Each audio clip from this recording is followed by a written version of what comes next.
Well, welcome back, everyone. Wow, what an incredible start to the morning. Such a sincere thank you to Bobby and Anne for such a special conversation. So inspiring, incredible storytelling strategies and tactics. So thank you so much.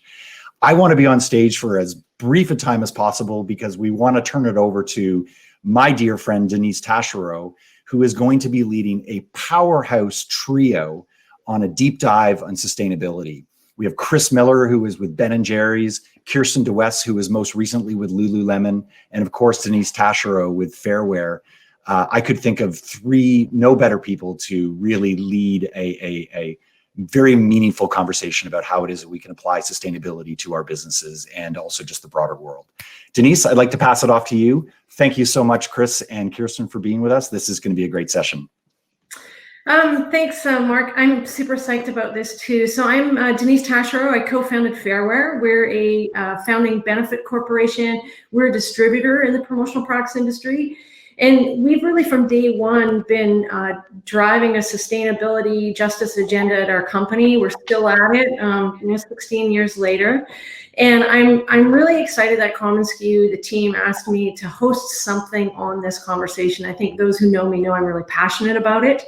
And I really wanted to share with you, what are impact brands doing beyond compliance, beyond kind of measuring carbon offsets or the recycling programs. And I have two incredibly smart people with me to dig into the topic, and we'll hear more about kind of who they are and what they've been doing. But really, this is about, like, what does it look like to move beyond your own in-house corporate social responsibility to a more a bolder agenda, going from, like I said, measuring emissions to lobbying for progressive climate legislation, going from having a diversity and inclusion committee to lending your brand voice to an issue like Black Lives Matter. So Kirsten DeWest, as noted, she was most recently with Lululemon. We have worked together for many, many years, back in the day when I was in outdoor retail.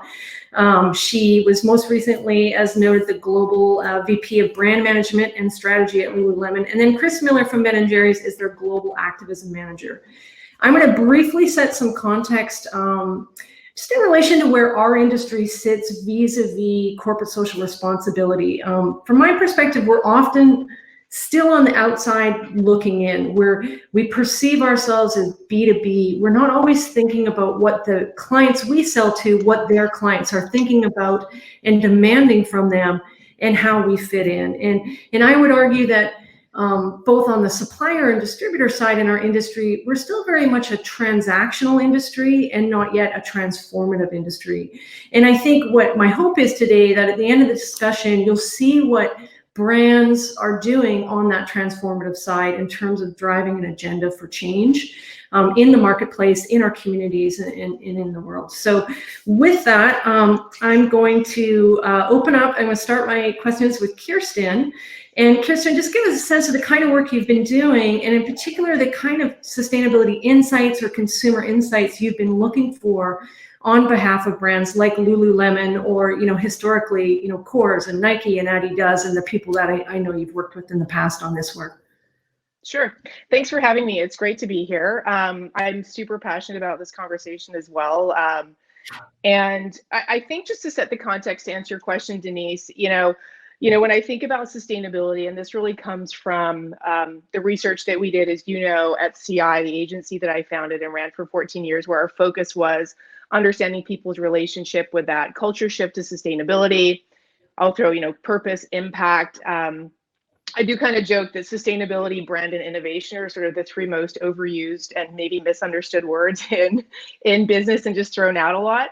But, when I think about it, and really this comes from how consumers think about it, is a really big picture approach. So, that idea of, personal, social, environmental, even spiritual sustainability, I will share that when we started first doing that research, we kind of went into it going, oh, it's just going to be green. And it's really awesome to be wrong when you go into the field and get insights that you were totally surprised by. So what was clear is that it was much more than green. And the definition, to kind of ground us in that word sustainability that I always found most helpful for sustainability was meeting our current needs without screwing up the potential for the future to meet theirs, which is just a pithy version of a big tome, which many of you are probably familiar with, called the Brundtland Report. It's wordy and large. And so in terms of insights I've been looking at, and more importantly, kind of activating into strategic opportunities, what is consistently floated to the top year over year over year, since really we first started tracking this in 2007, actually, was, let's call those personal and social sustainability issues. Really the ones that people connect most with are the ones that impact them most. So, employee treatment, worker treatment, a higher purpose in life, feeling connected to my community. And what we've seen with the rise of digital and social media is a huge acceleration of those conversations. So we're now seeing kind of real world validation of a lot of those insights that we've been tracking over years. So we actually continue to see the same insights, both in consumer research as well as kind of cultural analysis. It doesn't mean that green isn't important, but I'll never forget, a research group where someone said, hey, how can we help take care of the environment if we can't take care of ourselves? And I think that insight is one that has really stuck with me, and we've seen emerge and bubble up time after time after time. And right now it is a loud volume with a breadth and depth of conversation. The other one that has been rising really quickly when we think of that holistic definition of sustainability, almost like my sustainable life, is a lot around that personal sustainability in like the mental wellness, like mental health, mental sustainability has been rising in conversation. And so we're seeing brands come in to try and support that, often from an employee internal engagement, but also from a consumer engagement. And those are probably the top ones that come up for me. And I know that you and I sort of talked about like, what are people connecting with? And what I would share is that people tend to connect with what impacts them. So from an environmental sustainability point of view, if I'm like in Flint, Michigan, and my water is polluted, I am really concerned about environmental sustainability and clean water. If I am somebody who's of a population who hasn't been treated fairly, over whatever, either in my company or in culture, then I'm very concerned about maybe employee treatment and worker rights. So people tend to connect with what matters with them, and that, that idea of kind of self-serving generosity is what tends to drive that engagement. Awesome. We'll come back to some of those thoughts, but Chris, I want to kind of jump over to you, and you obviously have one of the coolest jobs. You are the Global Advocacy Manager for Ben & Jerry's. We've known each other a long time. I know you've cut your teeth at Greenpeace. You're an activist back in the day, but you moved into some pretty traditional corporate social responsibility, sustainability roles with some brands in the past. And more recently, over the past bundle of years, you've moved into an advocacy role. And I'm wondering if you could share with us, what gave rise to a job focused on essentially political legislative advocacy for good at Ben & Jerry's, and what are those issues that you're focused on, and why as an ice cream company? Yes. Well, Denise, great to see you. Great to be with you and Kirsten. And I feel super lucky. I do think I have one of the best jobs in the world. I am sort of, as you suggested, I spent a bunch of time at Greenpeace. I worked for Bernie Sanders. I consider myself a campaigner, and I'm sort of a campaigner that works for a for-profit ice cream company. I think this role was created about 8 years ago when I stepped into it, and I left a more traditional sort of sustainability role at Seventh Generation to move into this role. And in many ways, it was the sort of formalizing of an approach to advocacy and activism that was rooted in our founders, Ben Cohen and Jerry Greenfield. And, Ben really was the visionary that understood a couple of things, that business could be an extension, this company could be an extension of his and Jerry's values, and that it could be used to advance progressive social change, not just in the way in which we operate the business day to day, but that for, better or for worse, businesses have a real ability to influence. And so using the connection that this company has with our consumers, we call them fans, with our fans, does a couple of things. One, it creates a sense of kind of loyalty and brand love for us around a shared set of values. This insight that Ben Cohen had, that the strongest bonds that you can create with your fans is around a shared set of values, not just a commercial transaction around a product or a service. That people want to connect with things because they relate to it, they believe in it, et cetera. So there is this opportunity to create a sense of love and loyalty among your consumer base. And we also have an opportunity to drive impact in the world. I don't want to overstate this, but in so many ways, the way in which we go about our day-to-day business of selling ice cream, marketing, engaging people around their desire to eat chocolate chip cookie dough ice cream is not entirely dissimilar from the way in which one sells ideas around the need to reform the criminal justice system, to dismantle white supremacy, to take action on climate change. And so in many ways, people who sit in businesses and companies and brands like mine really do sit in a powerful place and have an ability to, not only create love and bonds with your fans and consumers, but also to drive impact on the world. And, we are not one thing at Ben & Jerry's. We're not just about water or the environment or reforming the criminal justice system. We're like a person. We're multifaceted. We care about a lot of things. And so we engage our fans over time on a whole host of issues that are rooted in our progressive values. And it is increasingly becoming, I think, more commonplace. And the expectation is that companies and brands and businesses need to have something to say about the issues that are happening within society. And so I think increasingly, as it was 10 years ago, 15 years ago, as we saw the rise of corporate sustainability and corporate social responsibility, there became an expectation that companies had to deal with these issues. I think what we're seeing now today is companies committed in many ways to these issues within the four walls of their business now have an obligation to represent that commitment outside the four walls of their business. I think that's a really key point, and I think it's one for our industry to reflect on, because I think often we're still in catch-up mode of auditing factories or product safety tests, and again, what's in our four walls as opposed to what can we do to move the dial in the communities we live in and serve.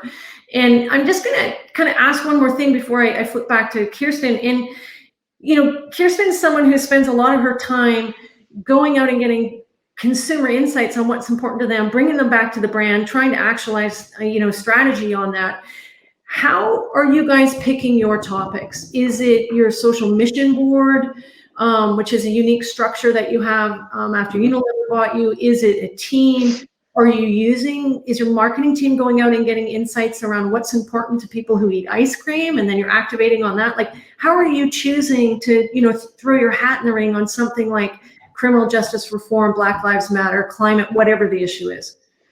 It's the question that I probably get asked more than any other. How do you figure out what to work on? And it is more art than science. We, obviously, as a big ice cream company and a wholly owned subsidiary of Unilever, we have a big consumer insights team, and we get a lot of data.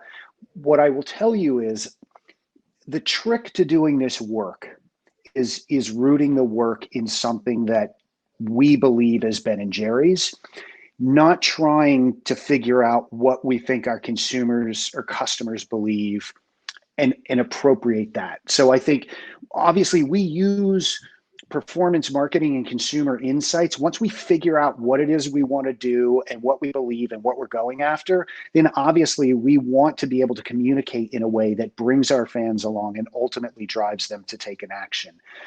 But I think you want to root this work in something that is real and that is deeply held within your company or your brand or your people, because then it becomes unassailable, right? People may disagree with our point of view around policing and public safety, but what you can't do is attack us for, appropriating a cause that is not our own. And so we're really comfortable with the idea that not everyone is going to like what we do, but the things that we do, we believe deeply. And so I think brands and companies want to be careful when they engage in this area to be sure that what they're doing can be rooted back to something real at the company. And so, it is, I will just tell you, and I'll throw it back to you, we got on criminal justice reform because every year our company gets together at what we call our global franchise meeting. All of our shop owners from all around the world come together, and every year Ben and Jerry get an hour to talk about whatever they want to talk about. And in 2015, in the wake of Michael Brown and Trayvon Martin and the events in Ferguson, Ben spent his hour, talking about the assault on unarmed Black men in this country, and dropped a challenge on us and said, if we are the company that has the values we claim to have and are committed to issues of social justice, we have an obligation to get engaged in these issues. And it was polarizing. We literally had franchisees walk out of the room in the middle of the presentation. But the team of us that does this work at Ben & Jerry's walked out of the room and said, the dude's right. Like, we got to think about how we're going to get engaged in these issues. And that literally began what has been, 6 years of work on issues of racial justice. And yeah. I think, and we're going to come back to that and kind of risks and opportunities to get engaged in this. And I can't imagine there's too many people in the room right now that are going to walk out and tackle the kind of issues that you or Lush Cosmetics or some of the other brands doing this are tackling. But I think it's kind of sobering and inspiring at the same time to think about how one might. Kirsten, a couple questions for you. One is around, what have been some of the big surprises when you're with a brand? You've worked for really beloved brands. You've worked for brands that have kind of a strong, stake in the sand around sustainability or perception. What are some of the surprises you've seen in terms of consumer insights? And how brands, are tracking them. And I'm kind of curious, when you go out there and get an insight that might be uncomfortable or a little bit out there, and you bring it back in-house, how the brands you've been working with, how do they respond and how do they activate on them? Great questions. I just want to quickly acknowledge what Chris said, because I think it is so spot on. It's got to be authentic. And like, what I've learned and what we've seen, and as I've worked with brands over time, either in-house at Lululemon or, as a partner before, is that sweet spot is got to be based on authenticity, sort of what matters to your audience. And I'll say audience, sort of consumers, internal stakeholders, employees, and what's true to your brand. And if you don't have that alignment, then you just risk, responding in sort of a knee-jerk way. And we've seen it with all of the different issues that have been sort of buzzworthy over time.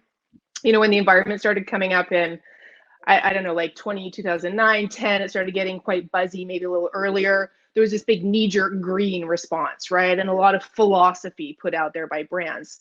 And to Chris's point, if it doesn't start with what's real and true, then you almost get into a risk management issue. But to your question, some of the surprises, I think the biggest surprise for me is that how off guard brands were caught around key issues like BLM and, employee treatment and LGBTQ, because what is so clear that over time is that how people are treated, how communities are treated, how workers are treated, how employees are treated, has risen to the top of importance for people. And so it was surprising to me how off guard some brands were caught. Now, some responded really, really well, others poorly. I think if a brand makes a mistake, they can recover from it if they do it genuinely and authentically. But I'd say, that was, less an insight into the consumer insight, but more like from a marketplace point of view. That was really surprising because it wasn't new news. It wasn't a new insight that these issues were deeply important to the communities in which these brands were in service to.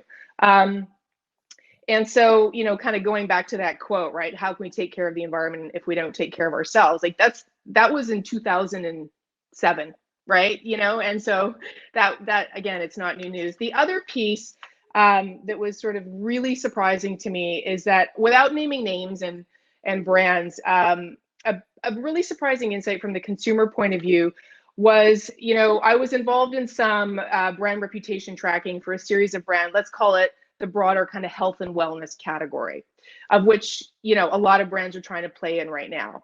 And we saw that the category, just being in that category, lent a really positive halo to a brand, even if it wasn't actually authentically contributing to a better world. So just by nature of like playing in the space, there was an assumption that people had of like, oh, wow, they must be doing all this great stuff. So what that does is it puts a brand on a pedestal with a lot farther to fall, because what we found is when people are disappointed, they find out that they've been either betrayed or, had the wool pull over their eyes in their mind. It can be brand damaging, right? You get into a brand relevance issue, consumer engagement. So that was a really interesting insight, that this sort of, just by being part of a party, you're getting a positive halo. And if a brand isn't actually engaging in the work, well, hey, it better start quickly doing it and deciding what story it can, again, to Chris's point, authentically tell, right? Like, what are those issues that matter? So that was, that one was really surprising, looking at a lot of brands in that space, because, we'd hear these insights like, well, of course, brand X is doing, all of these great things in their supply chain and treating their people properly, and all the things must be organic and fair trade and et cetera, et cetera. And the reality was not that.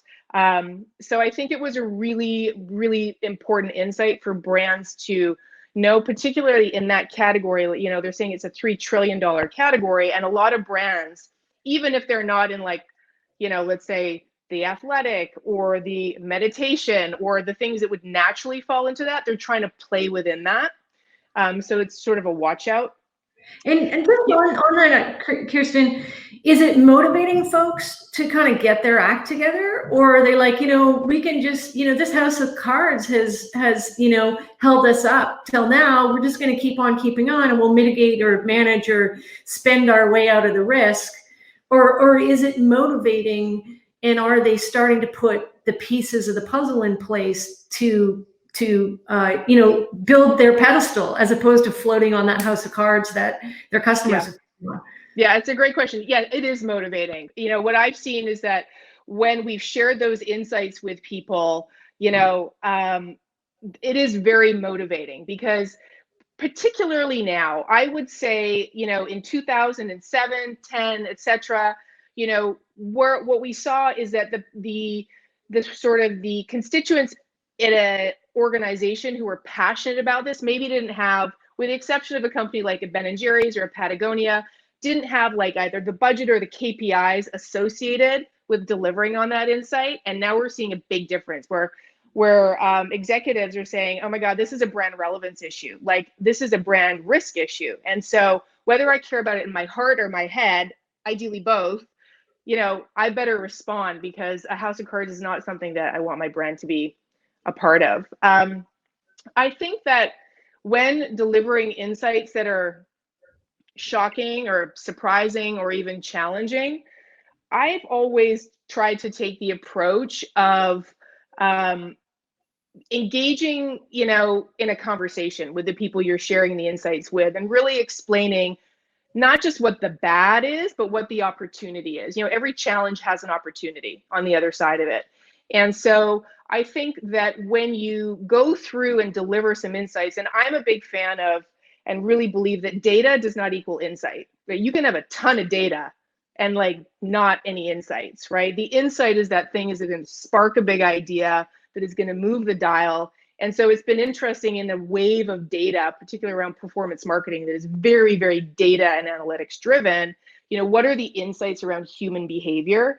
And so when you present an insight that has been uncovered through, you know, understanding a broad spectrum of stakeholders, you know, culture, your own guests or consumers or fans, whatever an organization calls them, you know, the ones in the future that you want to connect with, you know, what's happening, you know, through different lenses, and you present something from a robust point of view, not just a data point, it helps almost soften the blow. And when you say, hey, not just here's the insight, but here's the opportunity that this will deliver to you, then you're in a conversation about opportunity, right? Versus shaming or bad. And then that is much more powerful, much more positive, and is supporting the leadership team that you're working with in achieving their goals and them being successful, and the communities in which they operate being happy. So, Kirsten, I'm just going to tie this into kind of the context of the promotional products industry, and then, Chris, I have a kind of question for you around how you're measuring impact as a brand. You know, this idea of the house of cards and the pedestal, and I think for those of us in the industry, we make merchandise for brands to market. We are part of that whole narrative, the story of who they are and what they're trying to achieve and how they're trying to connect to folks. And, you know, I was working this week on, we're doing new proofing decks, like for, you know, how we do our proofs that we send to our clients to approve, like, yeah, that's where my logo is going to go. And my designer was like, okay, here's the new proofing decks, and here's some examples of what our proofing deck for a patch is going to look like. And she just pulled a recent job we had done, and the job happened to be a mock-up for, you know, in last year in 2020, Patagonia launched a pair of pants, a pair of shorts, actually stand-up shorts, and in the tag it said vote the assholes out. And they're kind of creating some merchandise around that because everybody wanted the pants, and the pants are sold out. So they're like, okay, we'll make some pins and patches and things, and people can have it because they really resonated with this, like, vote the assholes out clothing tag. And so it just happened to be that. And it made me reflect on how we're a part of that either pedestal that is on solid ground or house of cards that our clients sit on. And I looked at this proof and I thought, you know, I know that this is a factory that's been audited by Elevate, is member of the Fair Labor Association. The thread is GRS certified, you know, recycled thread.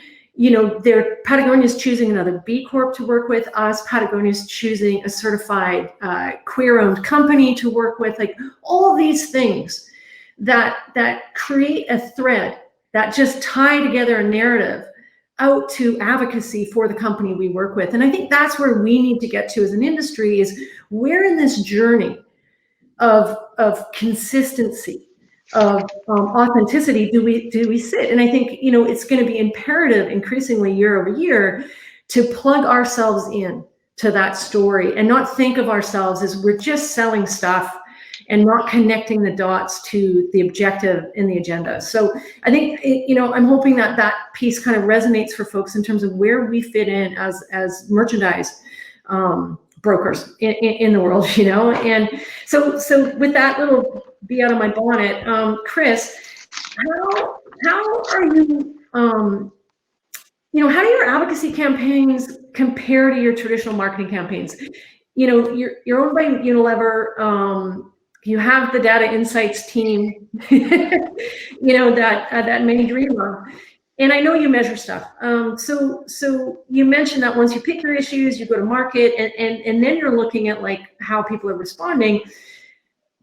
How do they compare when you're doing an activism campaign versus a new flavor launch, or, you know, and such?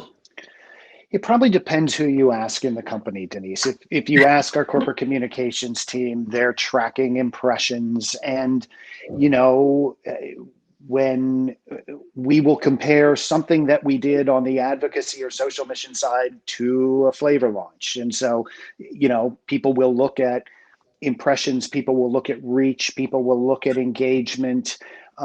You know, ultimately, when I put together our sort of KPIs for the work in a given year, I'm really focused on impact. And so as it relates to the work that we've been doing over the last few years, we sort of set a goal for ourselves of kind of policy wins, actually making tangible change that we can point to.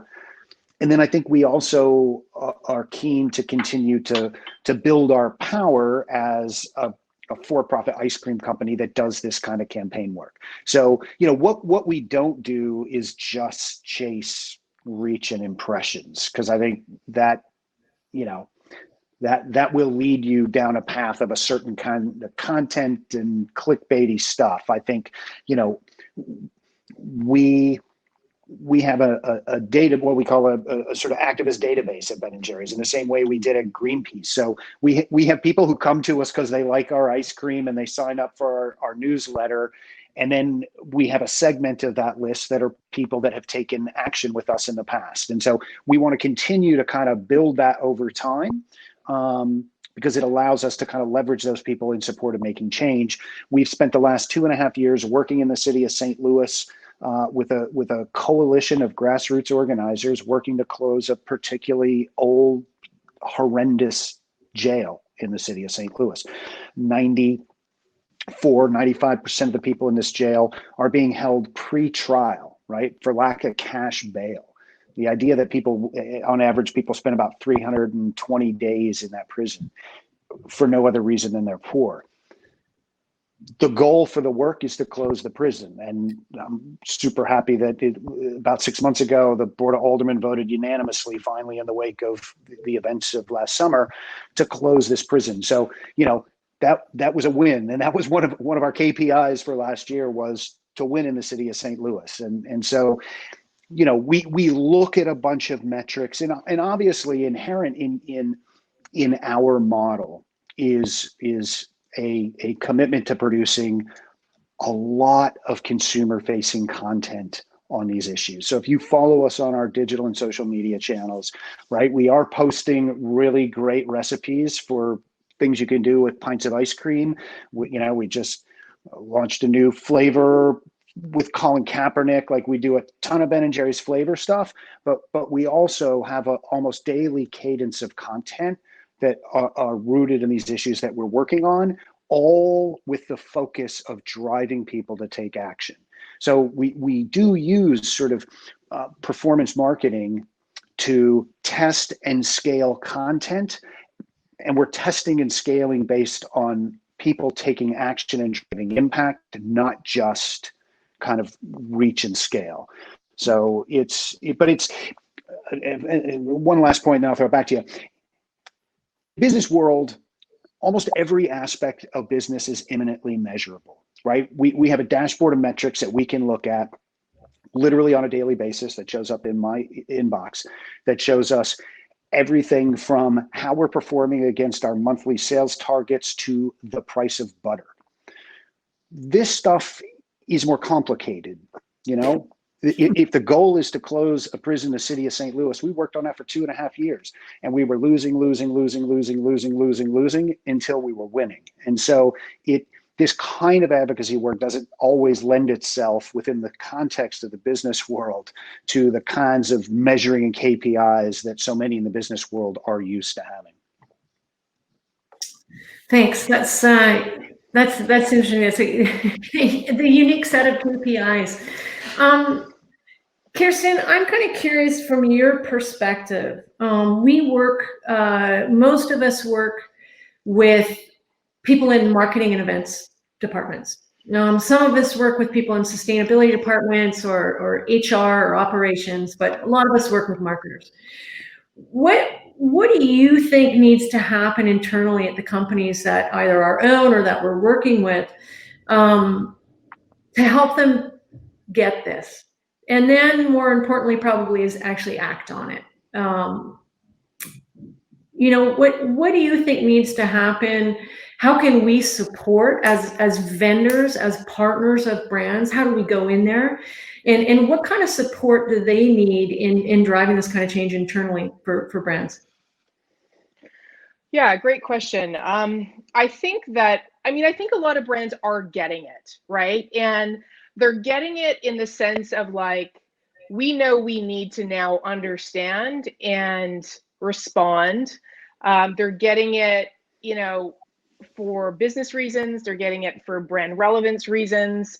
And I think that word brand relevance, right? If they're not getting it, brand relevance is going to be an issue for them, because ultimately, being part of a cultural conversation, and we're all clear on what the cultural conversation is right now, right, around people and humanity and the environment, means that you're at risk for engaging with your audience, particularly up and coming future generations. And I think, to bring it home for this audience, I think the most important thing to understand is that inside is outside, right? So you could be creating a campaign for, a promotional product for an internal event where all the franchisees or the store managers or, sales managers or whatever the category is are coming together. And that could be an internal experience. And that becomes part of the brand experience and the brand story that gets out no matter what. We have, megaphones of social media today where people are telling the story that is inside and it becomes outside. So there isn't really internal, external, like in a big delineation where they don't, never the two shall meet.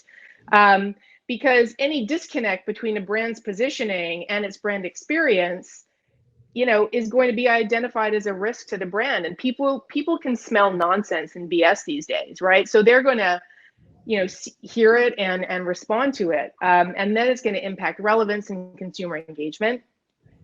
The other is that, if it's an external event, let's say I'm a brand attending, I'm at Coachella or I'm at a marathon, and someone, in your industry is creating, again, those promotional products, it's showing up in a way that represents the brand, because people don't delineate, they just look at the brand experience and all of the various touch points that it may be. And so I think, for the promotional products industry to understand the brand, its positioning and its challenges is going to help that brand engage and, help that brand respond to consumers' constant lens of evaluation.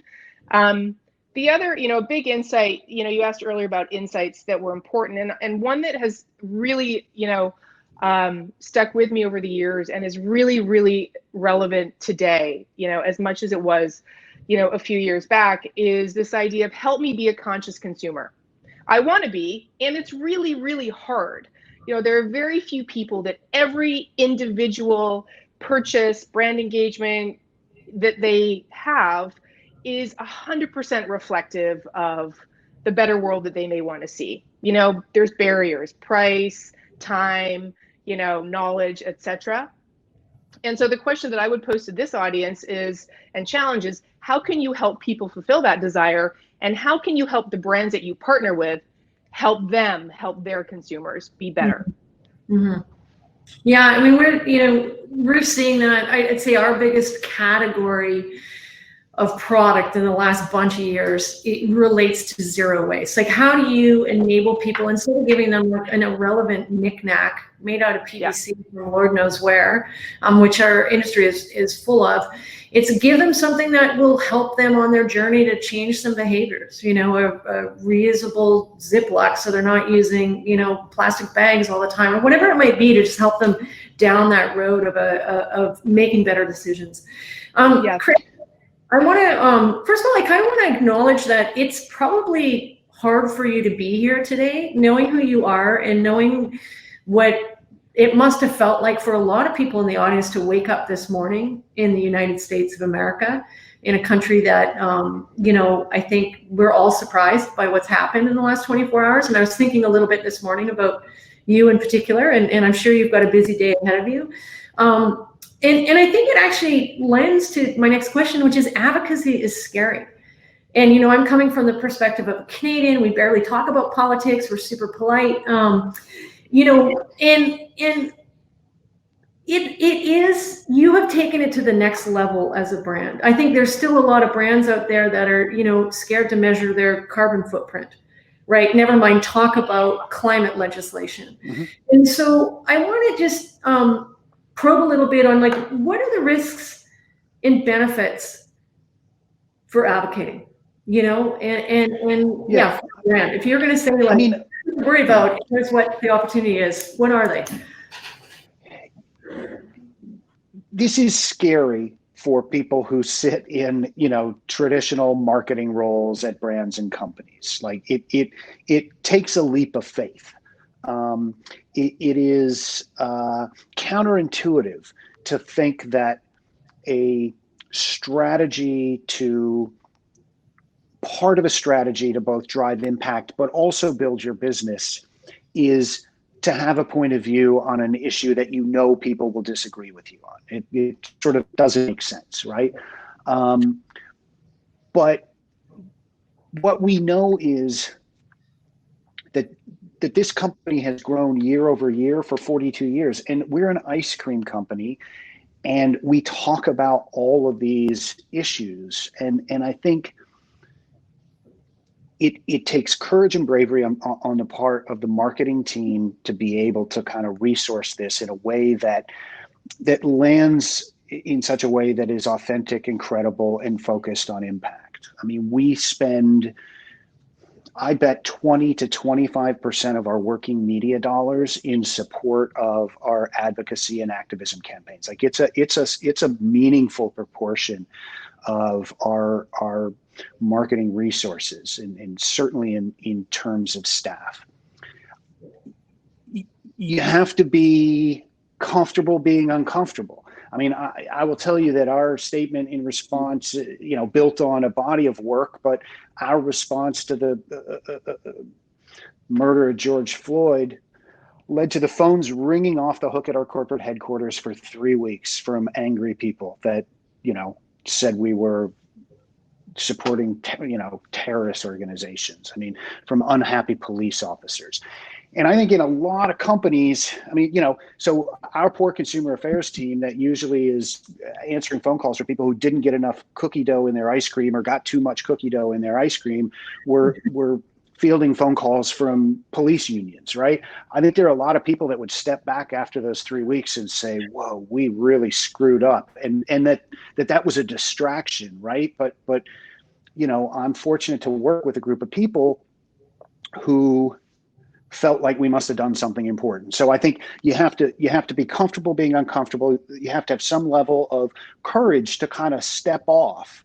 But when you see the response, not just that you let the bad stuff go, you focus on kind of the impact you're driving and the change you're trying to make. And you know, I think it adds, I can tell you that there's not a single person, regardless of where you sit on the political spectrum at Ben & Jerry's. And we have Trump supporters and Bernie supporters and everywhere in between.